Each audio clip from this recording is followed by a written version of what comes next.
தன்னால் தனித்து ஒரே ஒரு தொகுதியில மட்டும் நின்று வெற்றியை உறுதிப்படுத்திக் கொள்ள முடியாது என்ற எண்ணம் அவருக்கு வந்து விட்டது. அதுக்கு உத்தரவாதம் இல்லை என்பதால் தான் இது போனா அதாவது வரட்டும், அது போனா இதாவது வரட்டும்ங்கிற மாதிரி 2 தொகுதியில போட்டியிடுகிறார். ஆக இவரை கண்டு வேறு யாரும் பயப்படவில்லை, இவரே பயப்படுகிறார். இப்போ அதனுடைய தொடர்ச்சியாக புதிய கண்ணோட்டங்களோடும் புதிய வாக்குறுதிகளோடும் இந்த அறிக்கையை கொடுக்கிற போது இது வெறும் ஹீரோ இல்ல, சூப்பர் ஸ்டார் என்று சொல்கிறார். இதற்கு நிகராக வேற ஒன்று இதோட போட்டி போட்டுக்கொண்டு நாங்களும் அது மாதிரிலாம் சொல்றோம் பாருங்கன்னு எடப்பாடியார் அவர்கள் வீம்புக்காக சில விஷயங்களை சேர்த்து கொண்டு அவர் அறிக்கை வேண்டிய கட்டாயத்தை இப்பொழுது திமுக தேர்தல் அறிக்கை ஏற்படுத்தி இருக்கிறது என்று சொல்லலாம். புதிய தலைமுறை முதல் முறையாக வாக்களிக்கிறவர்கள் அதுல ஒரு கணிசமான செட்டு ஏற்கனவே திரைப்படங்கள் மூலமாக அவர் மீது கொண்டிருக்கிற அபிமானம், அவர் மீது ஏற்பட்டிருக்கிற நம்பிக்கை, அவர் என்ன செஞ்சாலும் குற்றமே இல்லை என்று பேசக்கூடிய அளவிற்கு கரூர் நிகழ்வு உட்பட நம்ம பார்த்தோம். அதெல்லாம் எங்க தலைவரை எதுவும் சொல்லாதீங்க, என்ன நடந்தாலும் அவர் தான் அப்படின்னு. அவர் குடும்ப பிரச்சனை வந்த போதும் கூட அப்படித்தான் உணர்ச்சி வசப்பட்டு பேசுகிறவர்கள் மட்டுமே ஒரு தன்னுடைய ஆதரவாளராக கொண்டு வைத்திருக்கிறார். டைலாக் தமிழ் நேயர்களுக்கு வணக்கம். இன்னைக்கு நேர்காணல்ல மூத்த பத்திரிகையாளர் குமரேசன் அவர்கள் வந்திருக்காங்க. வணக்கம் தோழர். வணக்கம். தமிழ்நாடு சட்டமன்ற தேர்தல் வந்து 23ஆம் தேதி அறிவிக்கப்பட்டிருக்கு. இந்த சூழல்ல வேட்பாளர்கள் அறிவிக்கப்பட்டு அவங்க மனு தாக்கலும் செய்ய ஆரம்பிச்சுட்டாங்க. சில கட்சிகள் வந்து அவங்களோட அறிக்கையெல்லாம் முன் வச்சிருக்காங்க. இந்த தேர்தல் களம் எப்படி இருக்க போது உங்க பார்வையில? பல்வேறு ஊடகங்களும் இன்றைக்கு இது ஒரு 4 முனை போட்டி என்று சித்தரிக்கிறார்கள். ஆனா முக்கியமாக இன்றைக்கு திமுக தலைமையிலான அந்த மதச்சார்பற்ற ஜனநாயக கூட்டணி, அப்புறம் அதிமுக தலைமையில் என்று சொல்லிக்கொள்ள அனுமதிக்கப்பட்டிருக்கின்ற அந்த கூட்டணி, உண்மையிலேயே பாஜகவால் நடத்தப்படுகின்ற அந்த கூட்டணி, அப்புறம் அதற்கப்புறம் ஏற்கனவே தேர்தல்களை சந்தித்து வந்திருக்கிற நாம் தமிழர் கட்சி, சீமான் தலைமையிலான கட்சி, இப்பொழுது முதல் முறையாக தேர்தலை சந்திக்க இருக்கின்ற விஜய் தலைமையிலான தமிழக வெற்றிக்கழகம், இந்த கட்சி, இந்த 4 தான் முக்கியமான போட்டியாக ஊடகவியலாளர்களால் பொதுவாக அரசியல் கணிப்பில் ஈடுபடுகிறவர்களால் எடுத்துக்கொள்ளப்படுகிறது. எனவே இந்த முறை பார்த்தீங்கன்னா ஒரு கலவையான ஒரு தோற்றத்தை பார்க்கலாம். ஒன்று, இந்த 4 முனை போட்டி என்பதில் எந்தெந்த கட்சி எப்படிப்பட்ட வாக்குறுதிகளை அளிக்கிறார்கள் என்பது கவனிக்கப்படுகிறது. இரண்டாவது, கடந்த காலத்தில் இவர்களுடைய செயல்பாடுகள் எப்படி இருந்தன, இப்பெல்லாம் இந்த மாதிரி வாக்குறுதிகள் கொடுத்திருக்கிறார்களே, இதே போல கடந்த முறை கொடுத்த வாக்குறுதிகளை நிறைவேற்றினார்களா, எந்த அளவுக்கு நிறைவேற்றினார்கள் என்று மக்கள் ஒப்பிட்டு பார்க்கக்கூடிய ஒரு களமாக உருவாகியிருக்கிறது. இப்பொழுது மற்ற 2 சீமான் கட்சியை பொறுத்த வரைக்கும் அவர் பொதுவா அவருடைய நிறைய இலவசங்கள் அப்படியெல்லாம் அறிவிக்கவில்லை என்றாலும் கூட அவருடைய கோட்பாடுகள், கொள்கைகள் எல்லாம் எந்த அளவுக்கு நடைமுறை சாத்தியமானவை, ஒரு பக்கம் அவர் அறிவிக்கிற கொள்கைகளுக்கும் கோட்பாடுகளுக்கும் லட்சியங்களுக்கும் பொருத்தமானவராக கட்சியை நடத்தி கொண்டிருக்கிறாரா, அதிகமான பெண்களை வேட்பாளராக நிறுத்துகிறார் என்பதனாலே அவர் பெண் உரிமைக்காக வாதாடுகிறவர், பெண் சுதந்திரத்தை நிலைநிறுத்தக்கூடியவர் என்று எடுத்துக்கொள்ள முடியுமா அப்படிங்கிற கோணத்திலாம் விவாதங்கள் நடக்கின்றன. விஜய் அவர்களை பொறுத்தவரையில் குறிப்பாக இன்றைக்கு 2 தொகுதிகளில் அவர் போட்டியிடுகிறார் என்று அறிவித்திருக்கிறார். பெரம்பூர் தொகுதி ஒன்று, திருச்சி கிழக்கா, அந்த 2 தொகுதியில தன்னை வேட்பாளராக அறிவித்திருக்கிறார். அவர் முன்னாடி என்ன சொல்லியிருந்தாருன்னா, திமுக வந்து எங்களை பார்த்து பயப்படுது அப்படின்னு சொல்லியிருந்தாரு. இந்த 2 தொகுதியில நிக்கிறதுக்கான காரணம் என்ன? அதான் அப்படியே தலைகளை புரட்டி பார்க்கலாம். இவர் திமுகவை பார்த்து இவர் பயப்படுகிறார் என்று எடுத்துக்கொள்ளலாம். ஏன்னா பொதுவா சென்னையில வந்து பெரம்பூர் உள்ளிட்ட இந்த பகுதிகள்லாம் தொடர்ச்சியாக அந்த திமுக அணிகளுக்கு ஆதரவாக இருந்து வந்திருக்கிற மக்கள். ஏன்னா ஆனா அங்க வந்து ஒரு என்ன அடிப்படையில எல்லாருமே சுட்டி காட்டுகிறார்கள், அந்த பெரம்பூர் பகுதியில கிறிஸ்துவ மக்கள் கூடுதலாக இருக்கிறார்கள்.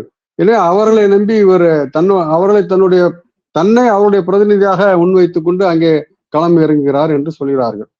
அதே போலதான் திருச்சியும் குறிப்பிட்ட அந்த தொகுதியில கிறிஸ்தவ வாக்குகளை குறிவைக்கிறார் என்று. அப்ப அதுவே தவறு தானே. ஒன்று இல்ல சொல்லி, ஆமா, 2 வகையிலும். ஒன்று, தன்னால் தனித்து ஒரே ஒரு தொகுதியில மட்டும் நின்று வெற்றியை உறுதிப்படுத்திக் கொள்ள முடியாது என்ற எண்ணம் அவருக்கு வந்து விட்டது. அதுக்கு உத்தரவாதம் இல்லை என்பதால் தான் இது போனா அதாவது வரட்டும், அது போனா இதாவது வரட்டும்ங்கிற மாதிரி 2 தொகுதியில போட்டியிடுகிறார். ஆக இவரை கண்டு வேறு யாரும் பயப்படவில்லை, இவரே பயப்படுகிறார் என்று புரிகிறது. அடுத்து தன்னை கடந்த காலத்துல அவருடைய மதத்தை அடையாளப்படுத்தி பாஜக தலைவர் ஒருவர் அவர் மீது தாக்குதல் தொடுத்த போது, குறிப்பிட்ட ஒரு திரைப்படத்திலே இடம்பெற்ற ஒரு உரையாடல் வசனத்திற்காக அவரை தாக்கிய போது முற்போக்கு சக்தியெல்லாம் அவருக்கு ஆதரவாக, விஜய்க்கு ஆதரவாக நின்றன. இப்படியே கேள்வி கேட்டார்கள். இது அப்படி என்றால் இந்துவாக பிறக்கிறவர் தான் இந்து கதாபாத்திரத்தில் நடிக்க வேண்டும் என்று சொல்லுகிறீர்களா என்று நான் கூட கேட்டிருக்கிறேன். அப்ப அவங்க விளக்கம் கொடுக்கலாம், இல்ல நாங்க அப்படிலாம் அந்த மாதிரி சொல்லலன்ட்டுலாம் விளக்கம் சொன்னாங்க. அந்த அளவிற்கு விஜய்க்கு அன்றைக்கு ஆதரவாக குரல் கொடுத்தவர்கள் எல்லாருமே இப்ப தன்னை அவர் எல்லாருக்குமான சக்தி, எல்லாருக்குமான வேட்பாளர், எல்லாருக்குமான தலைவர், எல்லாருக்குமான வழிகாட்டி என்று இப்ப தொடர்ச்சியாக பிரச்சாரம் செஞ்சுட்டு வந்திருக்கிறார். குறிப்பா இளைஞர்கள்ல மத வேறுபாடு இல்லாம சாதி வேறுபாடு அதெல்லாம் தன்னுடைய கொள்கைகளை அவர் சொல்லியிருக்காரு. ஆனால் அவ்வளவு நம்பிக்கை உள்ளவர், அவ்வளவு உறுதி உள்ளவர் தமிழ்நாட்டுல எந்த தொகுதியில வேணாலும் நிக்க வேண்டியதானே, எந்த தொகுதியில வேணாலும் நிக்கலாங்கிறத விட்டுட்டு இந்த 2 தொகுதியை அது சமூகம் சார்ந்து தேர்ந்தெடுக்கிறார் என்றால், நான் ஏற்கனவே சொன்னது போல, ஒன்று தான் சொன்ன அந்த கருத்துக்களுக்கு அவரே விசுவாசமாக இல்லை என்பதும், அடுத்து அவருக்கு ஒரு விதமான அச்சம் இருக்கிறது என்பதும் வெளிப்படுகிறது. இப்ப திமுக அதிமுக தாண்டி தனித்து நிக்கிற நாம் தமிழர் கட்சியா இருக்கட்டும், தமிழக வெற்றி கழகம் கட்சியா இருக்கட்டும், அவங்களோட இதுவை பத்தி உங்களோட கருத்து என்னவா இருக்கு? நாம் தமிழர் கட்சி தேர்தல் அறிக்கை என்று அதிகாரப்பூர்வமாக வெளியிட்டிருக்கிறதா என்று தெரியவில்லை. ஆனா போகிற இடங்கள்லாம் அவர் தன்னுடைய பரப்புரைகள்ல போல குறிப்பிட்ட சில கருத்துக்களை சொல்கிறார். நிர்வாக ரீதியான மாற்றங்களை பற்றி ரொம்பவும் வலியுறுத்திட்டு வர்றார். அந்த மாநில அதிகாரத்திற்கான கிளைகள் பிரிக்கப்பட்டு ஒவ்வொரு அங்காங்கே அந்தந்த செயல் தலைநகரமா, குறிப்பிட்ட துறைக்கு குறிப்பிட்ட மாவட்டத்துல தலைநகரமாக இருக்கும். மக்கள் அங்க போய்க்கலாம் அப்படிங்கிற மாதிரி கொண்டு வர. இது எந்த அளவுக்கு நடைமுறை சாத்தியமா ஆகும் என்றதெல்லாம் கேள்வி இருக்கிறது. அத்தனை டிபார்ட்மெண்ட்டுகளுக்கு அத்தனை தலைநகரம் உருவானா என்ன ஆகும், ஊழியர்கள் பந்தாடப்படுவார்கள் அப்படிங்கிற பல்வேறு நிலைமைகள் இருக்கின்றன. அப்ப இதெல்லாம் ஒரு பக்கம் கவர்ச்சியாக ஏதோ ஒரு பெரிய ஒரு பொருளாதார ரீதியாக நிர்வாக ரீதியான ஒரு தொலைநோக்கு பார்வையோடு இதை சொல்வதாக தெரிகிறது, அப்படி காட்டிக் கொள்ளப்படுகிறது. ஆனால் இது நடைமுறை சாத்தியமற்ற, இன்னும் சொல்ல சாத்தியமற்ற என்பதை விட நடைமுறையில் பல சிக்கல்களை ஏற்படுத்தக்கூடிய ஒரு திட்டமாகத்தான் இருக்கிறது. எனவே அதெல்லாம் வேடிக்கை பார்ப்பதற்கு அல்லது கேட்பதற்கு சுவையா இருக்குமே தவிர அது பயன்பாட்டுக்கு வராது என்று தெரிகிறது. இப்ப திமுக எடுத்துக்கிட்டோம்னா மார்ச் 28 வேட்பாளர்கள் அறிவிச்சாங்க, 29 அவங்க தேர்தல் அறிக்கையை அறிவிச்சிருக்காங்க. இப்ப 100 ஆவணங்கள் கொண்ட அந்த அறிக்கை சூப்பர் ஸ்டார் திட்டம்னு சொல்லியிருக்காங்க. இது சூப்பர் ஸ்டார் திட்டம் தானா? அதாவது அவரு முந்தின 2021 தேர்தல்ல அந்த அறிக்கையை வெளியிட்ட பிறகு, தேர்தல் அறிக்கையை வெளியிட்ட பிறகு இதுதான் ஹீரோ என்று சொன்னார். இந்த நம்ம பொறுத்த வரைக்கும் இந்த நம்முடைய தேர்தல் அறிக்கை தான் நமக்கு ஹீரோ என்று சொன்னார். அதாவது அதை மையமாக வைத்துதான் நம்முடைய நடவடிக்கைகள் இருக்கும். தனிப்பட்ட நபர்களை அடிப்படையாக வைத்து அல்ல, தனி மனித செல்வாக்கு புகழ் என்பதை வைத்து அல்ல, அதுல சொல்லப்பட்டிருக்கிற கொள்கைகள் நடைமுறைகளை மக்களிடம் எடுத்து செல்லுங்கள் என்றுதான் தன்னுடைய தொண்டர்களுக்கும் அவர் வேண்டுகோள் விடுத்தார். இப்போ அதனுடைய தொடர்ச்சியாக புதிய கண்ணோட்டங்களோடும் புதிய வாக்குறுதிகளோடும் இந்த அறிக்கையை கொடுக்கிற போது இது வெறும் ஹீரோ இல்ல, சூப்பர் ஸ்டார் என்று சொல்கிறார். இதற்கு நிகராக வேற ஒன்று இதோட போட்டுக்கொண்டு நாங்களும் அது மாதிரிலாம் சொல்றோம் பாருங்கன்னு இப்ப எடப்பாடியார் அவர்கள் இதற்காக வீம்புக்காக சில விஷயங்களை சேர்த்து கொண்டு அவர் அறிக்க வேண்டிய கட்டாயத்தை இப்பொழுது திமுக தேர்தல் அறிக்கை ஏற்படுத்தி இருக்கிறது என்று சொல்லலாம். ஆகவே ஒப்பீட்டு அளவில் தமிழ்நாட்டு அளவில் நிச்சயமாக அது ஒரு சூப்பர் ஸ்டார் தான். அதுல பாருங்க, மாநில உரிமைகளுக்கான முக்கியத்துவம் மிக அழுத்தமாக வலியுறுத்தப்பட்டிருக்கிறது. அது பற்றி விரிவாக பல்வேறு கல்வி உரிமை மீண்டும் மாநிலத்திற்கு ஒப்படைக்கப்பட வேண்டும், அது பொதுப்பட்டியலுக்கு கொண்டு போனாங்க. பொதுப்பட்டியல் இருக்கக்கூடாது, மாநில பட்டியலுக்கு வர வேண்டும். அப்படி வந்தாதான் நீட் போன்ற அத்துமீறல்கள் இல்லாமல் தமிழக மாணவர்களை முன்னேற்ற முடியும் என்கிற அந்த அக்கறை அதுல இருக்கிறது. அதுபோல உயர் நீதிமன்றத்தை பொறுத்த வரைக்கும் எல்லா உயர் நீதிமன்றங்களையும் அந்தந்த மாநில மொழிகளிலேயே வழக்குகள் நடப்பதற்கு உறுதி செய்ய வேண்டும் என்று ஒன்றிய அரசை வலியுறுத்துவோம் அப்படின்னு இருக்கு. அப்படி என்ன அர்த்தம்? தமிழ்நாட்டிலையும் தமிழ்நாட்டு உயர்நீதிமன்றம் சென்னையில இருக்கிறது, அதனுடைய கிளை மதுரையில இருக்கு. அவற்றிலே தமிழ் தான் வழக்காடு மொழியாக இருக்க வேண்டும் என்று வலியுறுத்துகிறார் என்ற அர்த்தம். அதுபோல சமூக நீதி கோட்பாடு அனைத்து துறைகளிலும் அனைத்து நிலைகளும் என்றால் அந்த தொடக்க நிலை பணிகளில் இருந்து உச்சத்தில் இருக்கக்கூடிய பதவி நிலைகள் வரைக்கும் இடஒதுக்கீடு சமூக நீதி என்பது உறுதிப்படுத்தப்படும். இப்ப அதுல முன்ன பின்ன இருக்கு, அது சரி செய்யப்படும் என்றுதானே அர்த்தம்.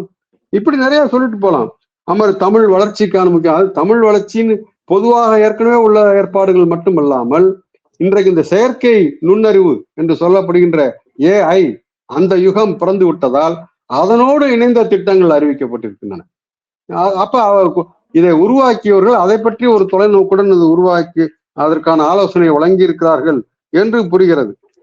அது மாதிரி அதுல முக்கியமாக இப்ப ஒன்றிய அரசு ஒரு திட்டத்தை அறிவிச்சிருக்கு.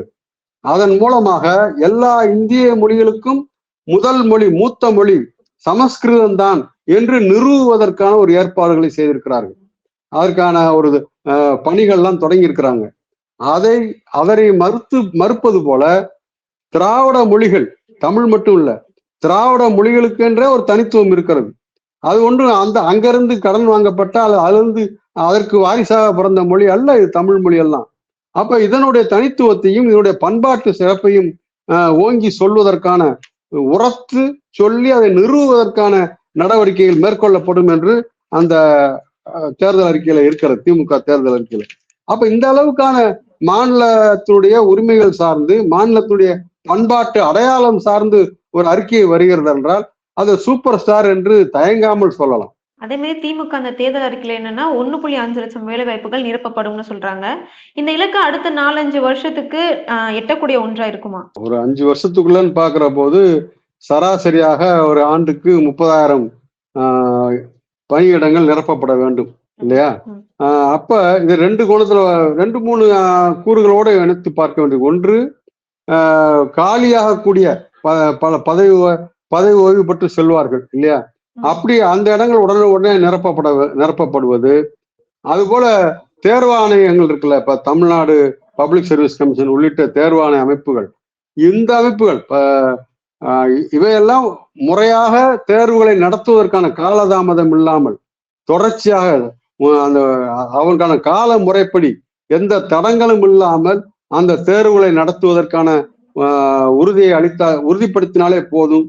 நிச்சயமாக இந்த 1.5 லட்சம் என்பதை நம்ம எட்ட முடியுமோ இல்லையோ, பெரும்பாலான இடங்களை எட்டிவிட முடியும்.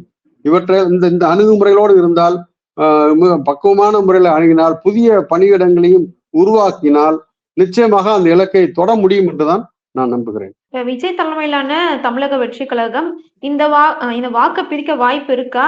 இல்ல உங்க கணிப்புல எவ்வளவு வாக்கு வாங்குவாங்க? அது எவ்வளவு வாக்கு வாங்குவாங்கன்னு நம்ம கணிக்க முடியாது. ஆனா இப்ப ஏற்கனவே நாம் தமிழர் கட்சியை பொறுத்த வரைக்கும் தொடக்கத்துல ஒரு 1-2% வரைக்குமே என்னமோ வாங்கினாங்க. அப்புறம் கிட்டத்தட்ட 8.5% வரைக்கும் வாக்குகள் வாங்கக்கூடிய அளவுக்கு வளர்ச்சி அடைந்தார்கள். இவருக்கு எடுத்தெடுப்புலயே கூட கொஞ்சம் அதுக்கு நிகராக அல்லது கொஞ்சம் முன்ன பின்ன கிடைக்கலாம் தான். அது நம்ம களத்துல அது இப்ப தனியாக நிற்கிறார் என்பதால் உண்மையிலேயே அவருக்கு எவ்வளவு அவருடைய வலிமை என்ன என்பது நிச்சயமாக இந்த தேர்தலில் தெரிந்துவிடும். ஏன்னா அதுக்கப்புறம் தான் அவருடைய பேரம் பேசுகிற வலிமை கூட அதுக்கப்புறம் தான் அதிகரிக்கும். ஆனா நீங்க வாக்குகளை பிரிப்பாரா என்று கேட்டால் ஒன்று, இந்த பாரம்பரியமாக திமுகவுக்கு, ஏன்னா பல பேர் சொல்றாங்க திமுகவோட ஓட்டை பிரிப்பாரு அல்லது அதிமுக ஓட்டுகளைத்தான் பிரிப்பாருன்னு சொல்றாங்க. ஆனா நீங்க யோசிச்சு பாருங்க, இந்த 2 கட்சிகளுக்குமே பாரம்பரியமான வாக்காளர்கள் இருக்கிறார்கள். கண்ணை மூடிட்டு அவங்க இந்த அணிகளுக்கு தான் வாக்களிப்பார்கள். ஆனா புதிய தலைமுறை முதல் முறையாக வாக்களிக்கிறவர்கள் என்று வந்திருக்கிறார்கள் அல்லவா? அதுல ஒரு கணிசமான செட்டு இந்த மாதிரி ஏற்கனவே திரைப்படங்கள் மூலமாக அவர் மீது கொண்டிருக்கிற அபிமானம், அவர் மீது ஏற்பட்டிருக்கிற நம்பிக்கை, அவர் என்ன செஞ்சாலும் குற்றமே இல்லை என்று பேசக்கூடிய அளவிற்கு கரு நிகழ்வு உட்பட நம்ம பார்த்தோம். அதெல்லாம் எங்க தலைவரை எதுவும் சொல்லாதீங்க, என்ன நடந்தாலும் அவர் தான் அப்படின்னு. அவர் குடும்ப பிரச்சனை வந்த போதும் கூட அப்படித்தான் உணர்ச்சி வசப்பட்டு பேசுகிறவர்கள் மட்டுமே ஒரு தன்னுடைய ஆதரவாளராக கொண்டு வைத்திருக்கிறார். அப்படிப்பட்ட ஒரு பிரிவினர் அவர்களுடைய வாக்குகள் கடந்த காலத்திலே அவர்கள் வெவ்வேறு அணிகளுக்கு வாக்களித்திருந்திருப்பார்கள். இப்பொழுது இவரே தேர்தல் களத்தில் இருப்பதால் இவருக்கு அவர்கள் வாக்களிப்பதற்கான வாய்ப்பு கூடுதல். அந்த அளவிற்கு அந்த வாக்குகள் பிரியுமே தவிர, ஆனால் இந்த வாக்குகள் பிரிந்ததால் அந்த அணி தோற்று போனது, இந்த அணி வெற்றி பெற்றது என்று சொல்லக்கூடிய அளவிற்கான மாற்றமாக அது இருக்காது.